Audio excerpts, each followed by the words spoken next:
Hi, everyone, and welcome to Hugging Cast. Hugging Cast is a live show about building AI with open models and open source. And in each episode is about learning how to build AI with open models using the work that we do with one of our partners through live demos. And our goal is that you can walk away from this having learned practical examples that you can apply to your use cases in your company. And we want to continue making this show live and interactive. So after the demos in about 30 minutes, we'll start taking your questions from the live chat. You can send them whenever you want. And today, we're going to talk about our work with Intel and show you how you can use it and build AI that is super efficient. You're going to learn about the latest features of Xeon CPUs that are super easy to find and use in clouds. And we're going to show you the latest Intel AI Accelerator, Gaudi 3. So please give it up to Regis, Ella, and Ilyas, who will be running the demos. Regis is core maintainer of Optimum Habana for Gaudi, and Ella and Ilyas are core maintainers of Optimum Intel. Do you guys want to say hello? Hi, Ian. Hi, everyone. Awesome. Well, before we get to the demo, I want to give you some context. We've been working with Intel for many years now, about 4 years, to enable all the things that we're going to be showing you today. And so I want to show you how you can scale Gen AI workloads, large language model workloads with Intel Gaudi and Xeon CPUs. The purpose of our partnership with Intel is to progress open science for the community, to provide open source solution for the community, and enable AI builders. And talking about our partnership for open science, a great example of that is a very recent blog post you can find on the Hugging Face blog about universal assisted generation and how you can get faster decoding with any assistant models. To tell you how open science turns into open source, that turns into new experiences for AI builders, a great example I like to use is SetFit. SetFit is at the beginning a paper with joint research from Hugging Face researchers with Intel Labs researchers and UPK Labs to propose efficient few-shot learning without prompts. From the SetFit paper came the SetFit open source library that implements the paper and make it easy for the community to implement SetFit methods to do more efficient training of embedding models. And from this open source comes solutions for AI builders. And a great solution is a recent blog post that was published by the Intel team along with the Hugging Face team to enable blazing fast SetFit inference accelerated with Optimum Intel on Xeon. So in the summary of this blog post, we were able to increase throughput by 8 times for the embeddings model. So it's super impactful for the community, for all the applications that you guys are building today using embedding models. And I mentioned Optimum Intel. What is Optimum Intel? Optimum Intel is an open source library. You can find it on our GitHub that provides a bridge between all the great open source libraries to accelerate workloads from Intel AI, libraries like IPEX, libraries like OpenVINO, libraries like Intel Neural Compressor, and the Hugging Face libraries that you use day to day, like transformers, diffusers, accelerate, and many more.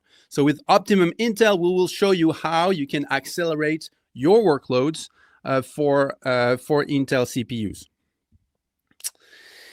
And you can find it very easily. We have a great documentation on our website, so you can learn how to quantize, to accelerate, to deploy accelerated models using Optimum Intel. Okay, and our partnership for AI builders. So from all these great open source solutions, we want to provide you with easy to use examples to apply this in your day-to-day work. So a great example of that is a recent blog post that shows you how you can accelerate StarCoder with Optimum Intel, leveraging advanced quantization techniques and all the latest data types that are available in the latest generations of Intel Xeon CPU, including speculative decoding. So check out this blog post. In this blog post, we were able to accelerate through all the different steps of quantization, all the way to assisted generation to a 7x speed up for the large language model workload. So that means that you can really consider CPUs as a workhorse for your machine learning workloads. A lot of people in our community really think about GPUs first, and you should really consider how you can apply all the advanced techniques and data types and quantization techniques that are available for CPUs to really scale your workloads and apply as many training and inference workloads to these more efficient, more scalable sort of platform. So today we're going to show you two platforms and solutions working on two platforms. I talked about Intel Xeon CPUs. They're readily available in all the different clouds. And we're going to talk about Gaudi AI accelerators that are available in many places. So the latest for Intel Xeon CPUs, something that you're going to learn, you're going to hear over and over again, starting with the 4th generation that is codenamed Sapphire Rapids. Intel introduced advanced matrix multiplication, specially designed for machine learning workloads that really accelerates matrix multiplication and Gen AI workloads. And along with AMX came native support for new data types like bfloat 16, integer 8, to accelerate through quantization your machine learning workloads. And all of this you can use very easily using Optimum Intel. With Gaudi AI accelerators, the latest and greatest is the 3rd generation of Gaudi accelerators that offers 128 gigabits of RAM to store ever greater, bigger models and to have even faster throughputs. Gaudi 3 is 2 times acceleration in FP8 versus the previous generation, 4 times in bfloat 16. And you can use all that very easily using our library Optimum Habana.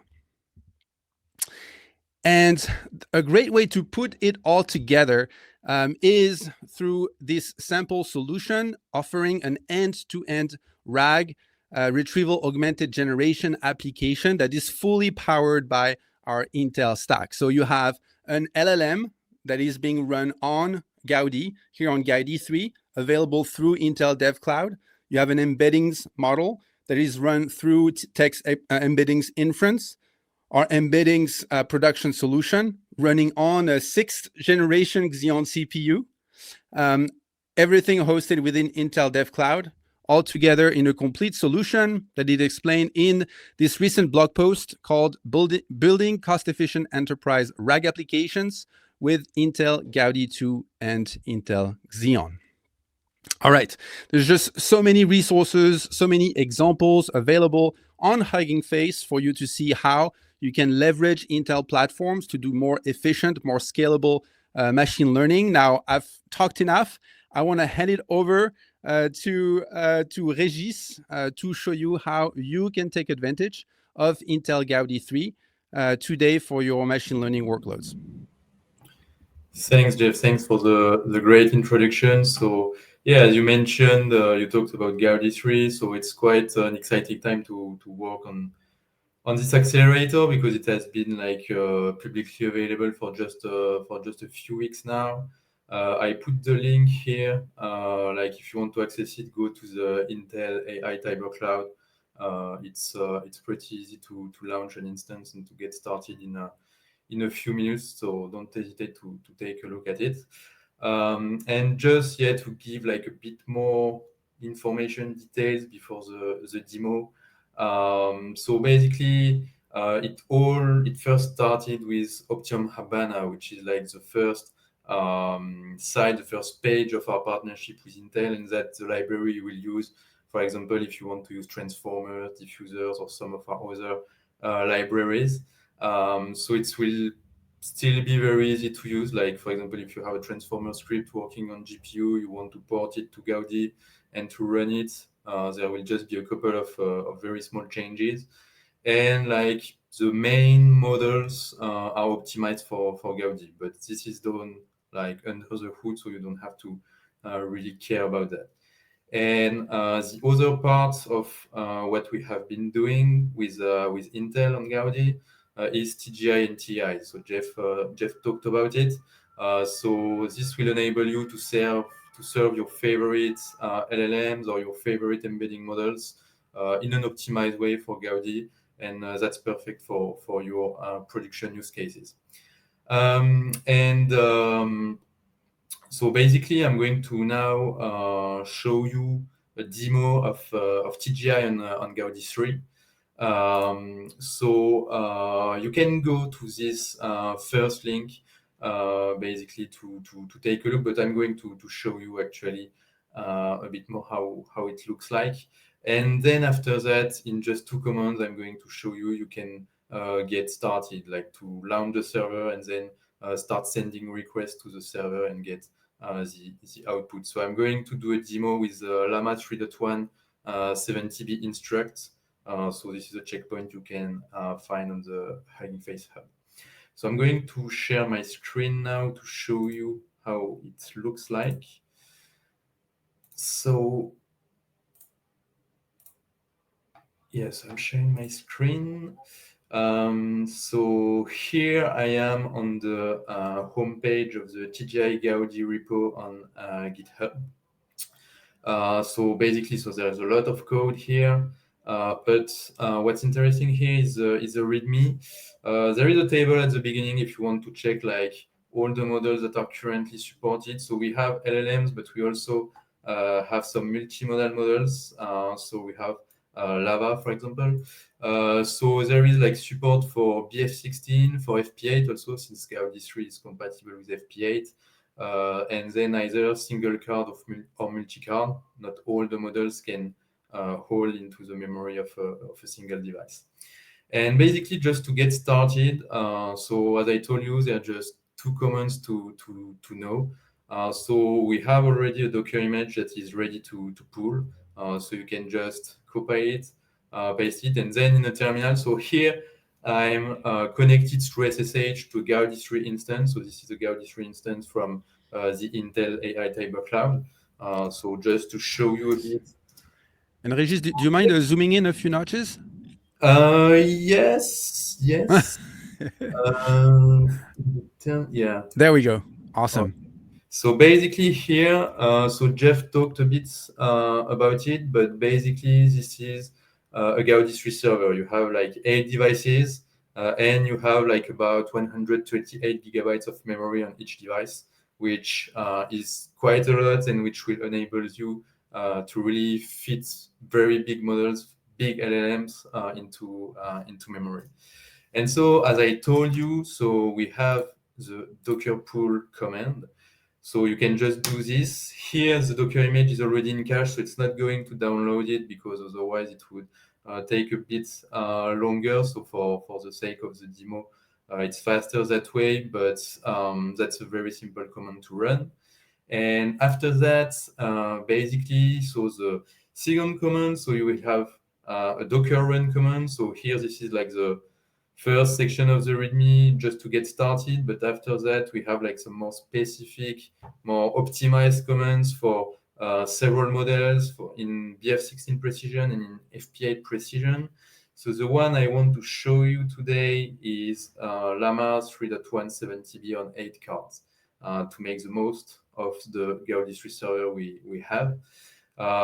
So here, so you have some environment variables, so you can just quickly export them. So here, this is the name of our model on the Hugging Face Hub. The HF token, so I have a token which is already registered. Then the volume, so I already have. And maybe zoom in, sorry, Regis, maybe zoom in this page too. Yeah, there we go. Thank you. So yes, so here we can specify a volume. I mean, this is basically a directory where like TGI is going to download the weights of your model, so that if you launch a server several times, it doesn't download them every time. Like just basically it's just going to download the weights once, and after that, if you launch the server again with the same model, it will find the weights in this repo. Basically, so there is this command that basically you can just copy paste. So this is the command you want to run to launch the server. So this is the Docker run command with like many different arguments. You can take a look at the documentation of TGI and at this README if you want to understand a bit more what each of these arguments does.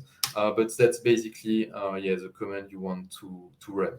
So here, so as I told you, the model, the weights of the model were already downloaded. So basically, it doesn't download them again. And then what it's going to do is to, so the model is sharded actually, and we have 8 devices. So we want to send one shard on each device. So this is what it's currently doing. So it will take a bit of time, not too long, but this is basically about copying from the CPU, the host RAM, to copying the model from the CPU RAM to the device memory. Okay, that was not what I expected. Why there is a device memory here? Device memory error. It's the live demo effect. Yeah, live demo. No, that's on one card. Yeah, that's this one. I wanted to show on Gaudi 3. That was not. Yeah, that's on 8 cards, so that should be this run. Okay, so let's start over again. That should work. So basically, after associating all the shards, the shards to every device, basically you will see there is a warm-up phase where basically what you have to know is that the first pass through the model, the first forward pass, generation pass, is always going to be slower. And since we don't want users to be affected by it when you launch the server, there is a warm-up phase that basically is going to take place right after this. You will see it there will be specified in the logs. And this warm-up phase takes usually like 1 minute something, because we perform some forward pass of the models for several input sizes to make sure that afterwards users are not affected by it and they can get outputs quickly. So that's what happens when you launch the server. So here the command I used basically, so this is for PF16 precision, if I'm not mistaken. Yes, that's it. There are also commands if you want for FP8. I didn't do it here because basically what you have to do for FP8 is you usually you have to go through a first step of measuring some statistics on like some prototype data. And we have a script for this. This will generate a JSON file that then can be used and specified through this environment variable. And after that, your model will be able to run in FP8. But the measuring part, the first step, can take some time. So for the demo, it was a bit too long. But yeah, that's it. So here you can see that the model is warming up. So that's what I was talking about. So right now it's just trying a few sizes, like a few inputs with different sizes, doing a few forward passes of the model so that then users just can get their results very fast and there will be no warm-up. And after that, basically the server will be ready to send requests to. So yeah, so that's it. Right now we are good to go. So the server is ready. So if you want to send requests, here is an example of request in the README that you can send. You can take a look at the documentation of TGI to know how you can modify this request to specify a few more things. I'm going to show you a few things you can also do, a few cool things But of course, if you want to know more, you can just look at the documentation. So here I just copied this. So I have a second tab here where I'm also connected through SSH to the same Gaudi 3 server, because here in this demo, I'm running the server in the same place where I'm sending the requests. So I paste the request and basically here, for example, generate stream. So it's basically streaming the outputs. So we can see that I have my final generated text, the output, which is here. And basically, I know that was the output. Yeah, it was talking about a rabbit. I find like, yes, that was the output for lava. Yeah, I was like, yeah, this is a bit weird. I mean, it works too, but we usually like, yeah, let's rather use this one, because here the input was, what is this, a picture? So basically, just, yeah, I mean, the model just say, okay, yeah, this is a picture of a rabbit. But let's try with this one, for example. So this one is not a streaming, so you see the difference. We just want to generate some text. So the input is just like, okay, we ask a question to the model, and the model returns like this output, which makes sense. So if we try it again, this is greedy search by default, so we get the same output. So you can try it as many times as you want with greedy search. The result is deterministic, so you will always get the same result. If you want, for example, to change that and perform sampling, you can specify very quickly this argument, the doSample argument, and set it to true. And we should get a different types of different outputs. So here you see we have a different outputs. If we run it again, we will get another output, because here it's doing sampling on the most likely tokens to be in the output. So basically, each time you run it, you will get another output. And then, so we saw it with actually the first request, with the rabbit request, which was not actually the request I wanted to show you at the beginning, but you can stream the outputs, which means that instead of just waiting for the server to compute the output and just get the output, you can just here specify the generate stream request, and you will just get like a streaming of the output. So you can see, for example, here token 8, the index of the token and the associated text to this token, and you can see this for all the generated tokens, and at the end you will get the complete output. So of course there are other parameters that you can change.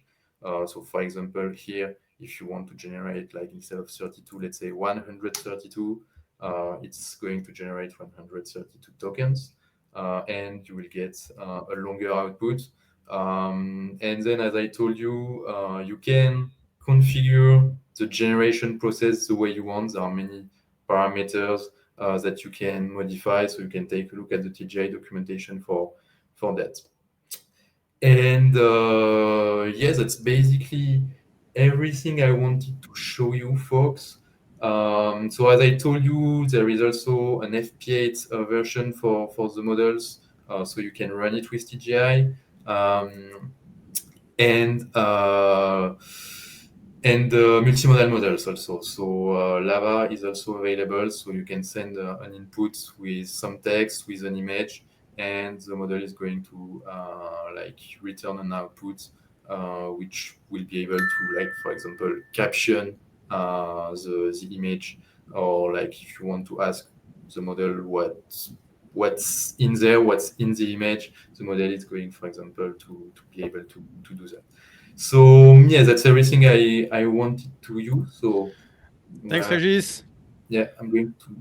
That's really, really cool. So to recap, Gaudi are Intel AI accelerators. They're alternatives to GPUs that are custom designed for AI workloads, to accelerate AI workloads for training, for inference. Gaudi 3 is the latest generation We make it easy through our library Optimum Habana and our production inference solution, TGI Gaudi.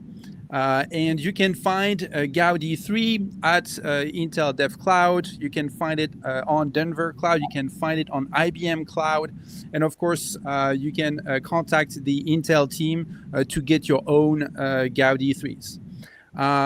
Next, I'd love to hand it over to Ilyas and Ella to show you how you can accelerate your AI for Intel Xeon CPUs. So yeah, take it away.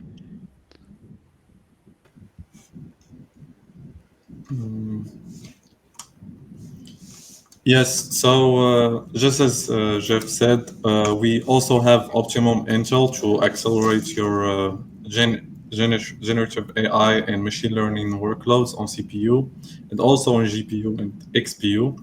For that, we integrated two very fast runtimes, very accelerated runtimes, which are Intel extensions for PyTorch and OpenVINO. These two frameworks come with some advantages and disadvantages each. So, as you might have noticed, in Intel extensions for PyTorch, IPEX for short, you will get something that's very close to native native PyTorch, and with OpenVINO, you will get something closer to an experience that's closer to Onyx runtime and Onyx. So one works in an eager mode, and the other will work in graph mode.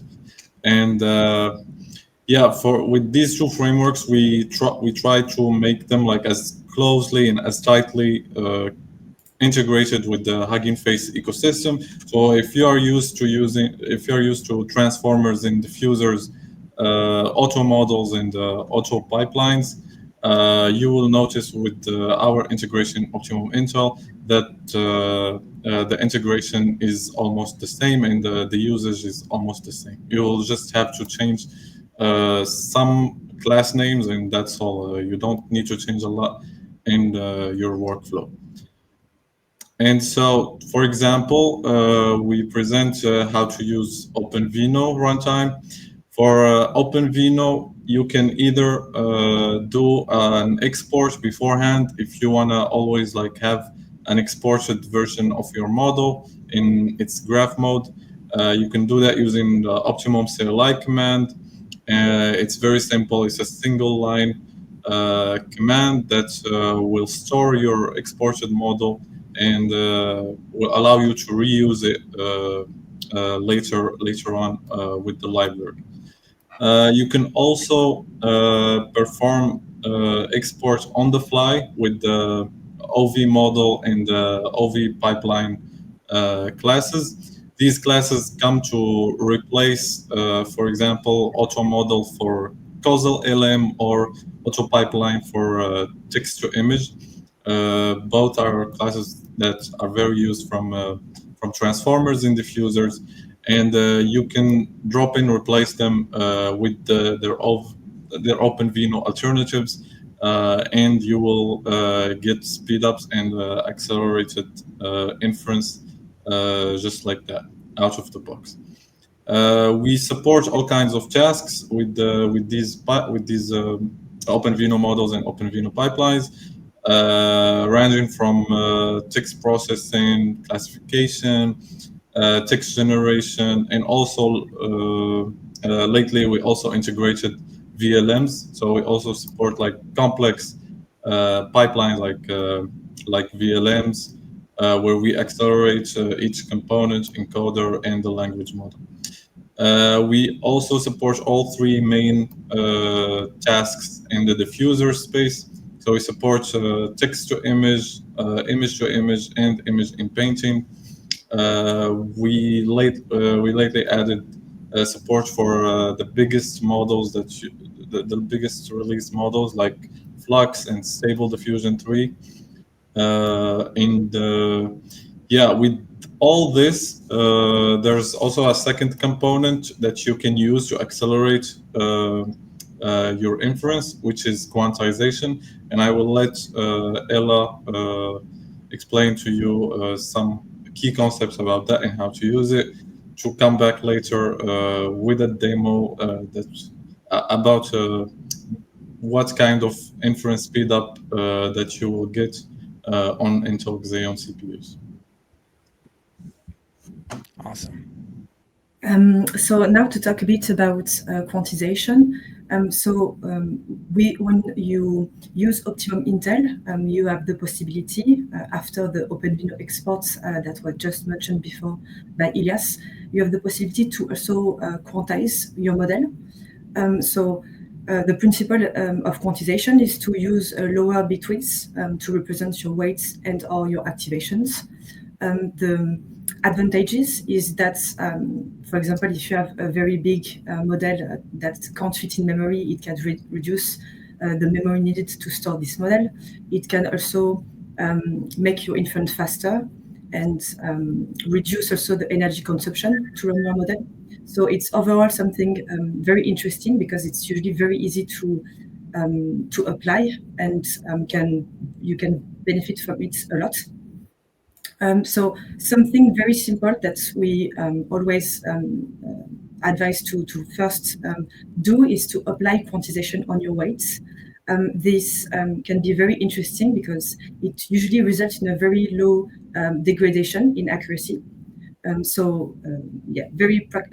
Very easy to implement, especially when you do int8 quantization. You can very easily use the min-max methodology, which means that you will take the min and the max of your tensor to compute your quantization parameters, like your scaling factor and 0 point. For lower bit widths, like 4 bits, we also provide a methodology which are GPTQ and AWQ. Both of those methodologies require to provide a calibration step, but they allow to apply quantization in int4, which is usually much more difficult because it impacts the model accuracy much more. So the disadvantage of applying quantization only on your weights is that the activation will stay in the original precision, and that during inference, you will need to cast your weights in the same precision as your activation, which means that this will introduce some overhead. And also because of this, it means that you will not benefit from an integer arithmetic operation. So now something that you can do is that in addition to quantizing your weights, you can also apply quantization on your activation. For this, you have two possibilities. So either you do dynamic quantization, which means that the ranges of your tensor will be computed at runtime. So during your inference, this adds some overhead, of course, because you need to compute those ranges during inference. But dynamic quantization can be very interesting because it can very much more adapt to input of varying distribution. So this can be interesting. And we also provide static quantization in which the quantization parameters are fixed. So to do this, you need to provide a calibration dataset again and perform a calibration step to estimate those ranges. So it's very interesting because you don't have to compute anything at runtime. You already have all your quantization parameters, so it's very interesting, but it can impact a bit more accuracy. So what we usually advise to do is to first start by weight-only quantization. After that, to check if activation can be quantized dynamically, and if this works well, the third step would be to do a calibration step to check whether this is possible. Really cool. And actually, it's a good point to ask a question that was asked by Jasvinder in the chat, which is, so you showed us like all these different ways of quantizing a model, and you talked about the impact on accuracy. And Jasvinder was asking, like, for a typical 7 billion parameter model, like what should people expect in terms of accuracy hit when you go from 16 bits to or 32 bit to 8 bit data types? So it's very difficult to answer to this question because it varies, of course, from on what types of quantization you applied. So with which methodology, whether you did only on the weights. Usually, quantizing the weights only works very well. So let's say you have an 8B model. It means that it will fit if it's in 8 with 8 gigabytes. So it can be very interesting and usually result in not too much accuracy degradation. This can be a bit more complicated when you quantize the activation as well. So usually it's even more complicated. I mean, you can expect a bigger degradation in accuracy when you have a decoding phase, because this will result in an accumulation of error because you continue to use activations which have been quantized, so we've lost a bit information. So it's very difficult to say that in general this you can expect that type of degradation in accuracy, especially because it also depends on how the model was obtained. So currently we are talking about post-training quantization. So depending on how the model was trained, you can have a big impact. Like for example, whether you've used BF16 or FP16 to train the model, this could impact how easy it will be after that to apply a post-training quantization. Usually BF16 results, if the model was trained in BF16, it's easier to apply quantization. But this being said, like we have some examples, right? And we have some examples with blog posts that report exactly like where the accuracy impact at every step of the quantization. I had shown earlier blog posts from the Intel team along with us showing star coder 15 billion and how it was quantized using smooth quant. And I was surprised that the reported metric, I think human eval, actually went up by half a point about from the baseline in 16 when it was quantized using smooth quant to 8-bit weights and activation. Yeah, it's very interesting. So when you apply quantization, something that can happen is actually to have an even better accuracy results because it can make your model a bit more robust actually. It adds some regularization, so it can happen that it actually improve the overall accuracy, but I wouldn't say that it's in general. So for the business person like me, it's like actually you can get as good a model. The difference, there is always an impact, but like it can be very, very, very small. Yes. Awesome. Sorry to interrupt. No, it's a good point to add.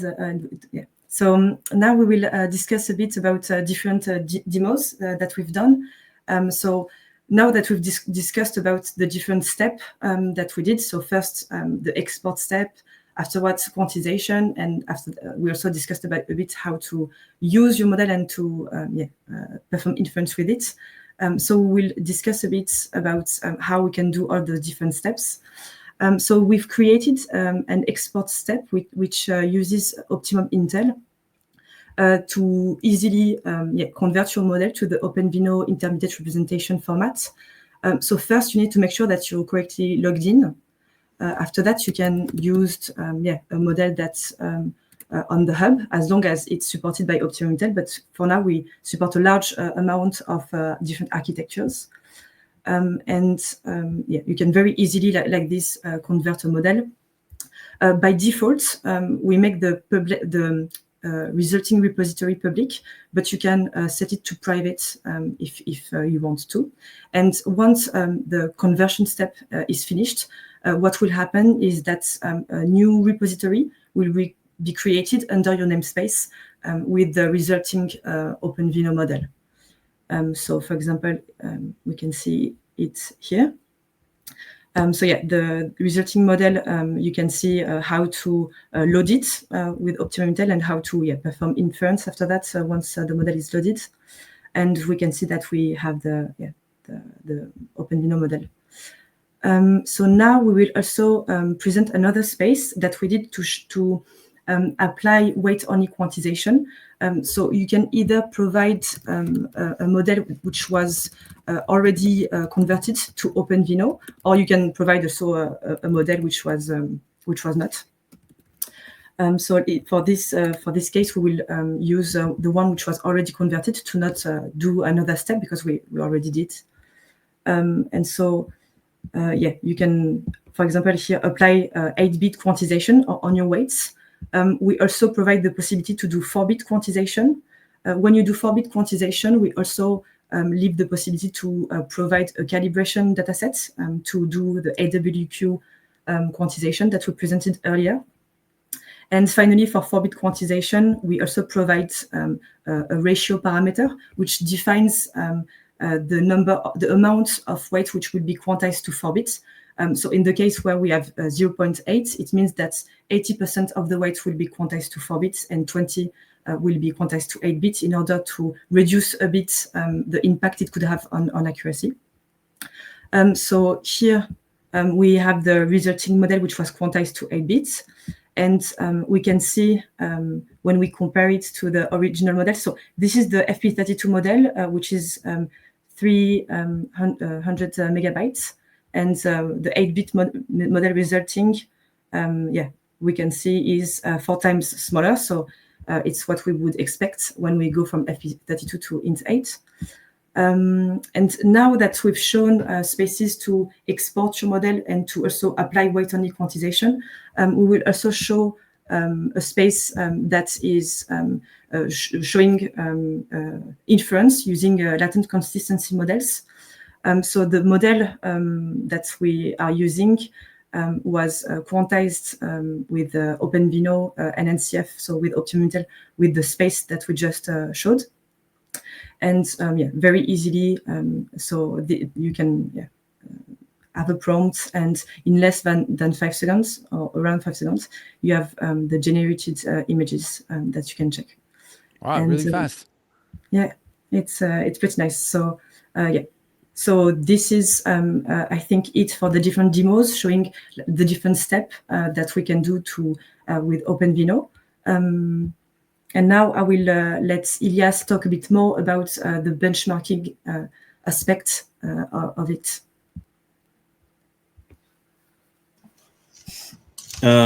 So since we talked a lot about performance and accelerating the workloads, we also have a library for benchmarking the performance of different backends, especially our Optimum SAP packages and the frameworks they bring into the game. So in Optimum Benchmark, which I'm gonna share my screen. Optimum Benchmark is basically our unified multi-backend utility for benchmarking all kinds of workloads, all kinds of tasks on transformers or diffusers. And it's a very simple and easy to use library. So you just install the library, and after that it's a single line Optimum Benchmark. You specify a configuration directory and the configuration name. For the configuration name, you will need something like this. So I'm going to show you on OpenVINO example. So let's say, for example, this. You specify the kind of scenario. For example, here we want to do inference. We want to see how the speed of our inference workload. The backend, for example, OpenVINO. A launcher, for example, here we use process, and that's to isolate the benchmark. The other things are mostly how you want to customize your benchmark. So here we also do some quantization on our weights. We use a BERT model, and we also do something which is statically compile the model. So OpenVINO allows you to use it with dynamic shapes, for example, inputs with all kinds of shapes, but you can also reshape it, which means make those dimensions more static, and that will also bring you some speed ups. So we benchmark memory, latency, everything. We support everything on Optimum Benchmark. I really advise you to use it if ever you want to compare multiple frameworks, for example, PyTorch versus OpenVINO versus IPEX, and know which one is the most performant for your use case. I also built a space to simplify this process. So I deployed the space on a CPU, an Xeon CPU that supports all kinds of optimizations we find in OpenVINO, like the AMX instruction sets and everything, and of course the data types. And with this space, you can actually run the benchmarks on this machine. So for example, here I run a benchmark with just simple GPT-2 on the text generation. And I enabled some optimization. So I enabled the static reshaping so that I can accelerate my OpenVINO model. And I also made sure it's compiled after it's reshaped. And I also applied weight-only quantization using the load in 4-bit argument. And with this, I was able to get, for example, if we see the throughput of the prefill stage. So prefill is when the model, a causal model like GPT-2 or Llama is first launched. It will have to process the whole prompt. So we show you here like around 2x, more than 2x speed up in the prefill stage, and more than it's around 2.5x in the decode stage. And this is the most important stage in a causal model. It's actually the decode, because you'll want your user to have like a very fluid experience with tokens that arrive in a very fast and streaming way. We also have a measure of the per token latency. So this is what happens at decode. We receive one token at a time, and you will see that in the per token latency, it's much, much faster. It's actually 7x. So if we look at the PEEP50 latency, which means that 50% of the tokens that we measured is actually faster than 10 milliseconds. On the PyTorch side, we have around 79 milliseconds. So that's a very high speed up. Of course, the speed up is not on all tokens, because the CPU also will.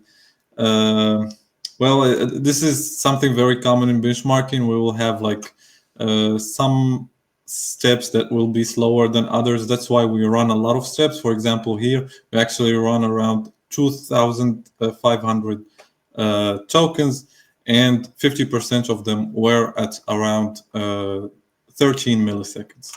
So yeah, I think you will enjoy using this this space. It's open for anyone to use.